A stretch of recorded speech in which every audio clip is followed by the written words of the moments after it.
Podcast Marca.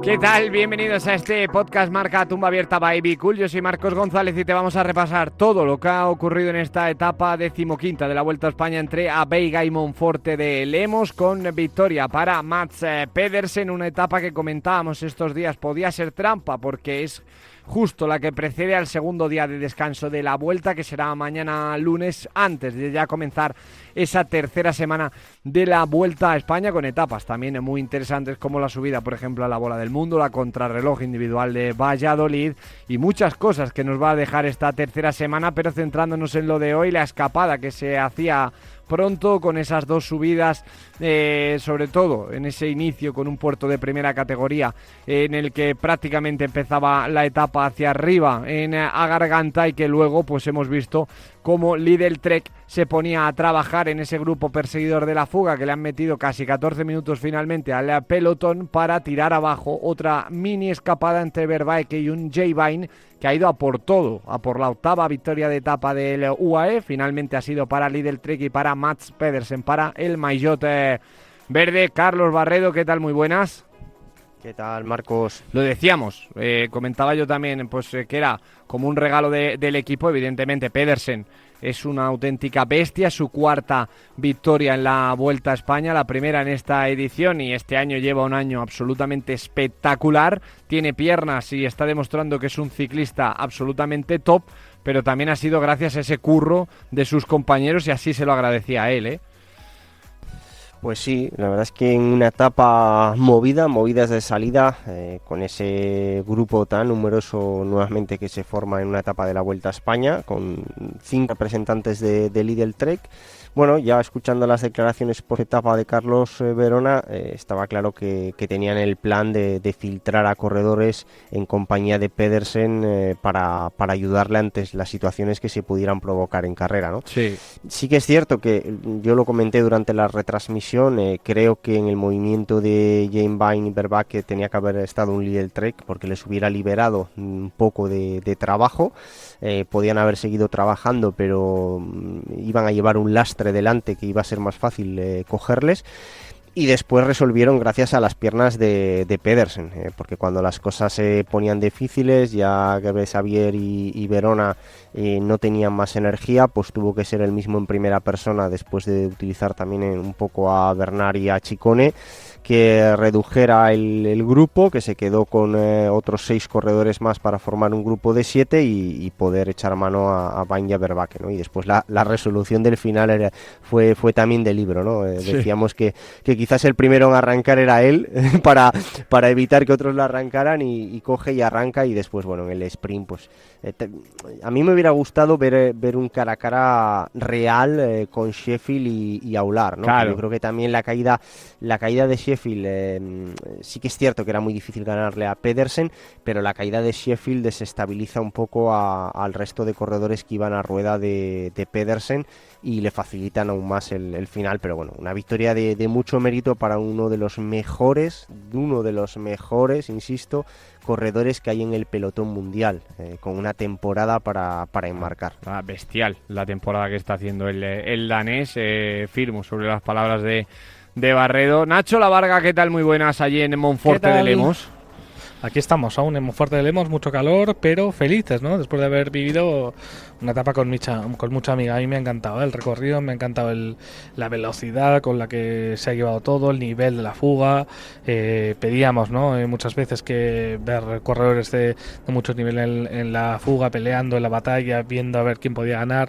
Todos sabíamos que Mats Pedersen era el gran y de raquete gran favorito, sí. Pero oye, le ha costado lo suyo, vencer, y creo que ha sido unas etapas chulas, que encima ha caído en domingo y de las que crean afición, y en 2 localidades, tanto en salida como en meta, donde ha habido muchísima gente, muchísimos aficionados, y creo que es para celebrarlo justo antes del descanso y ya de la batalla final de esta vuelta, ¿no? Luego hemos tenido más incidentes, como la caída de Sefi, que ha sido durísima, pues todo el tema de los manifestantes que otra vez han provocado la caída de Javi Romo. Sí. He llegado muy enfadado, ensangrentado. Pueden ver nuestros oyentes los vídeos en marca.com de cómo entrar en línea de meta, no quería hablar con los medios.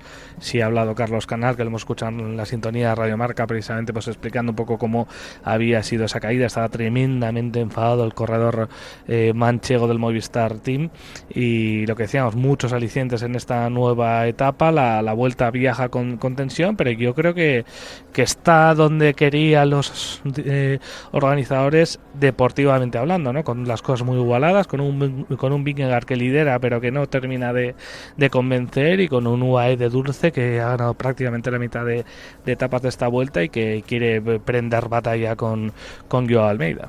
Sin ninguna duda. En esa curva antes de 300 metros en la que se escurría Magnus Sheffield, que ha sido una pena, como comentaba Carlos Barredo, porque bueno, pues nos hemos quedado sin ver ese duelo que seguramente se hubiera llevado Pedersen, en el que ha desestabilizado un poco todo. Hemos visto también a un Frigo que arrancaba antes y luego pues ya le ha ayudado también a Pedersen a poder hacer mejores sprint con esa lanzada. Aular, que apenas ha tenido ya piernas ni explosividad para disputarle nada al danés en la entrada. Hemos visto también todas esas protestas con las banderas de Palestina. Y Carlos, es verdad que no quiero darle más bombo del que realmente tiene, pero separando todo lo político, separando todo lo que hemos comentado del tema también de las protestas, hablabas tú un poco del trato y del ponerse un poco en la piel de los corredores y de los ciclistas, y lo que tú comentabas, ¿no? Bueno, si llego a ser yo incluso un poco el que está ahí y me pasa lo que le ha pasado a Romo, pues no sé cómo hubiera reaccionado, ¿no? Y es lo que llevamos pidiendo todos estos días. Nosotros incluso nos parece bien que cada uno proteste por lo que quiera, las podemos llegar a compartir, pero hay que saber dónde estamos haciendo daño a ciclistas y a deportistas que al final están haciendo su trabajo. Exactamente, ¿no? Mira, decía lo de Romo porque además es que coincide con un corredor que empieza la temporada 2025 de una forma excepcional en Australia, que después no le salen durante el transcurso del año quizás las cosas como él esperaba, se queda fuera del Tour, le cuesta mucho entrar en forma, llega a esta Vuelta a España con un golpe de pedal muy bueno, ya haciendo en varias fugas, haciendo de segundo detrás de Ayuso, hoy otra vez en la fuga. Y por una acción inesperada, cuando vas metido en carrera, que llevas un pinganillo, que estás escuchando órdenes del director, que estás escuchando los ruidos de las motos, de los coches que llevas alrededor, el griterío de los aficionados, encima vas ya con la fatiga acumulada de tanto la Vuelta a España como la etapa, te encuentras con una situación inesperada, pues es que nunca sabes cómo vas a reaccionar. Y una caída, el otro día creo que lo comentaba José, no sé si en antena o fuera de antena, tienen que ser conscientes los aficionados que se deciden a hacer estos actos, que para mí son actos vandálicos, tienen que ser conscientes que ponen en riesgo al ciclista, pero se ponen también en riesgo ellos mismos, claro, en primera persona. Un ciclista yo, que atropella, atropella a 50 por hora a un espectador, se pega con la cabeza en el asfalto y puede quedar en el sitio. Sí, el ciclista se puede hacer mucho daño, pero el espectador o el manifestante en este caso también se puede hacer mucho daño. Entonces, me parecen lícitas las protestas, las llego a comprender, a entender, pero el lugar me parece equivocado. ¿Qué culpa tienen los 190 ciclistas que están en la Vuelta Ciclista a España de algo que está sucediendo en un lugar que sí, que hay un equipo que está relacionado con ese lugar y con unas determinadas acciones políticas, pero está relacionado simplemente porque llevaba, que ya ni lo lleva, el nombre del país en el maillot? Basta. El problema, y yo hacía esta reflexión durante la retransmisión, es que no sé hasta qué punto el seguir Carlos, hablando de ello los pueden... Es que la gente dice sí que merece la pena seguir hablando de ello. Y esas ¿sabes por qué merece la pena? Por ejemplo, hemos conseguido cambiar el nombre. Claro, no merece la pena por eso, Nacho. Merece la pena porque consiguen que un evento deportivo como la Vuelta Ciclista a España, que es muy difícil que abra un telediario, en esta Vuelta a España, gracias a esas acciones y gracias a una acción que, digamos, extradeportiva, consiguieron abrir un telediario. Sí. Y consiguieron abrir un telediario gracias a esas manifestaciones. Entonces, por la repercusión mediática que está teniendo, sí, se sigue haciendo y la bola cada vez se está haciendo más grande. Por eso hacía la reflexión durante la retransmisión que nosotros mismos que estamos hablando de ello, que es normal, que es noticia, que tenemos que hablar de ello, le estamos dando mucha más importancia y relevancia de la que realmente tiene y no somos conscientes del el peligro real al que se exponen los 190 corredores y no solamente los corredores, los motoristas.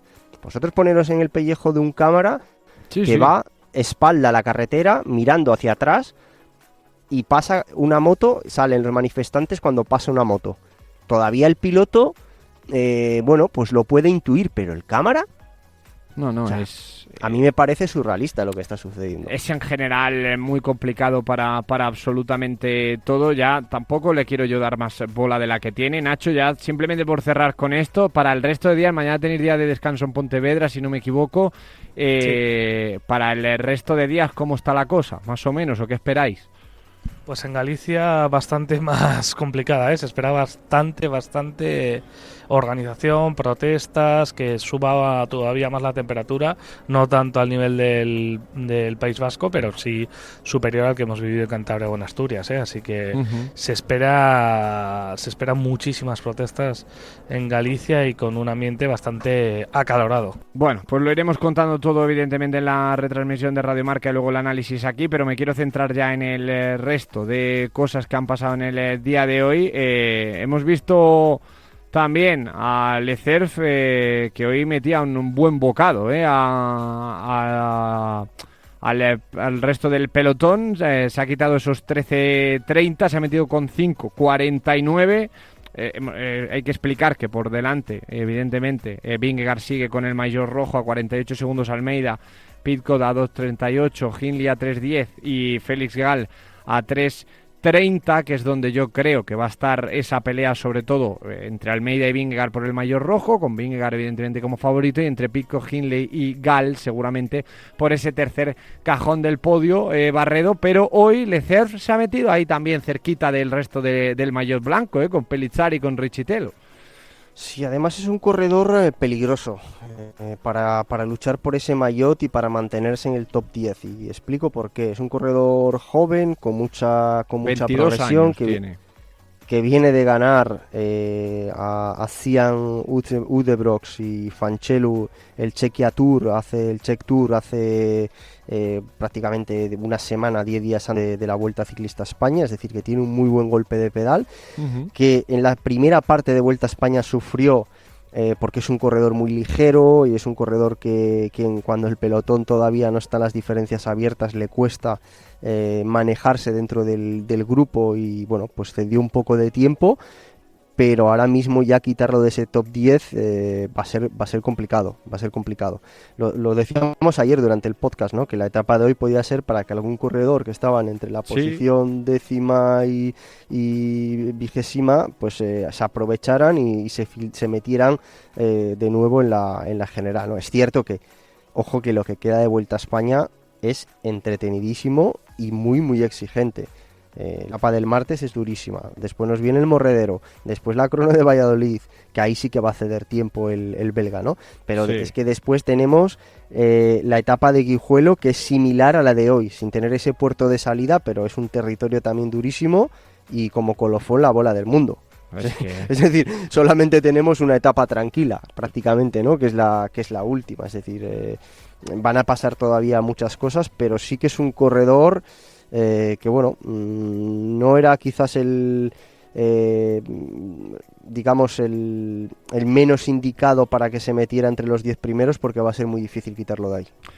Veremos, a ver, precisamente Nacho, os iba a preguntar también a los dos, ahora le pregunto a Barredo, tenemos ese día de descanso, la etapa, ha dicho Cánovas durante la retransmisión en Radio Marca, que la 16ª etapa a él le parece una de diseño de las más bonitas de toda la vuelta.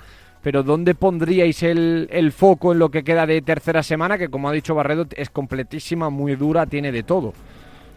Yo es que soy de los que piensan que ya las grandes vueltas, más allá de la bola del mundo, de Asturias, del Angliru, se deciden las cronos. Por eso creo yo que la crono de Valladolid, a pesar de que tampoco es larguísima, es la que va a marcar realmente las diferencias y la que donde los favoritos, donde Almeida, Binger, etcétera, se juegan el verdadero de pecho. Porque tú ya lo estamos viendo, ¿no? En las etapas de alta montaña puede haber una diferencia de 20, 30, 40... 50 segundos a lo muchísimo si alguien tiene un mal día, pero es que la crono pasas del minuto tranquilamente, ¿no? Entonces yo creo que sin lugar a dudas, y además está en un momento situada ya muy importante, luego la gente se puede limitar, digamos, a defender sus rentas, así que creo que va a ser en la crono donde se decida todo. ¿Coincides, Barredo? Bueno, de cara a la general, sí, ¿no? A ver, la etapa del martes es una etapa muy complicada porque vienen de un bloque muy duro estos 3 últimos días, día de descanso y un final con una concentración de puertos puntuables y de repechos y ese final en alto explosivo que puede haber diferencias. Y es fácil que alguien de los de la general lo pase mal. Por ejemplo, me viene a la cabeza Félix Gal, que está muy bien posicionado, es un corredor muy diésel y es una etapa para él peligrosa en ese sentido, ¿no? Es cierto que viendo un poco cómo va la Vuelta a España hasta este momento, tanto Vingegaard como Almeida parece que se la van a jugar en la contrarreloj, parece. A priori Almeida le puede venir muy bien, creo que ya hubo otra crono en Valladolid en la que Almeida salió victorioso en favor de Vingegaard hace unos años en la Vuelta a España, y más porque Vingegaard este año tampoco es que sea el Vingegaard que nos tenía acostumbrados en las cronos, pero bueno, después a ver qué dice la carretera, ¿no? Entre ellos dos sí, pero yo creo que hay todavía mucho terreno para que sucedan cosas y para que los equipos y sobre todo UAE pueda seguir intentando hacer estrategias sobre el papel como la de ayer, que era perfecta, y que después si en carrera se dan las condiciones óptimas poder tratar de hacerle daño a Vingegaard como equipo, como grupo. Creo que hay terreno, creo que la etapa, insisto, de Guijuelo es una etapa que se adapta muy bien a ello. La etapa de la bola del mundo no tanto, pero la del Morredero sí, y la del martes también, con lo cual yo creo que todavía vamos a ver más allá de esos que jeta Barredo, que para ti todas no, es que el diseño de esta Vuelta a España está precisamente, yo creo, hecho para eso, para que la carrera se vaya a decidir en la última semana, tanto de forma individual en los cara a cara como con esas estrategias colectivas. Creo que el terreno es muy bonito para ello. Está precioso. A mí me está encantando esta Vuelta a España. Se ha hablado mucho de la falta de grandes nombres, de todo lo que ha pasado, que estamos sin españoles dentro del top 10, pero yo creo que lo bonito es eso, que cada día tenemos algo que contar y que analizar. Como siempre, lo vamos a decir en Radio Marca y os lo vamos a contar todo en las diferentes finales de etapa a partir del martes. Mañana descansamos, así que desde el martes, finales de etapa siempre en Radio Marca, los diferentes programas y luego todo el análisis en este podcast Marca Tumba Abierta by Be Cool. Carlos Barredo, un abrazo muy fuerte, nos escuchamos el martes. Un abrazo. Un abrazo, Nacho La Varga. Cualquier cosa, pues estamos en contacto y nos vas contando. Estupendo, mañana día descanso, pero muchas noticias, las contaremos aquí también. Sin ninguna duda, hay que estar muy pendiente a Nacho La Varga, ya lo ha dicho, que va a estar muy atento también a rumores del mercado de fichajes y un montón de historias. Y Nacho, perdona que te he despedido ya, pero te quería preguntar también, para analizar rápidamente, por la retirada de Geraint Thomas, que ha dicho hoy adiós al ciclismo definitivamente. Pues una leyenda del ciclismo, ¿no? Que ha estado más de 15 años como profesional, siempre dando la cara. Lo ganó un Tour de Francia, que se dice pronto, ha estado en podios de grandes vueltas y la verdad que es un caballero, ¿no? Un sir del mundo del ciclismo y se ha retirado en su tierra tras recibir el cariño de todo el público, ¿no? Así que se va un clásico, se va un histórico del pelotón y hay que despedirle con honores, pero no se va del todo, porque se va a quedar en Ineos y se va a quedar como uno de los mandamás, además del equipo, así que no habrá que perderlo de vista porque es un hombre que además siempre da grandes declaraciones, que tiene un podcast, que ofrece buenas rajadas, así que le seguiremos de cerca. Auténtica leyenda para el ciclista galés al que le quería dedicar yo también ese espacio. Un abrazo, La Varga. Un abrazo, muchas gracias. Lo dicho, analizamos siempre todo lo que ocurre en los días de la Vuelta, primero en Radio Marca, luego aquí en Podcast Marca, a tumba abierta by Be Cool.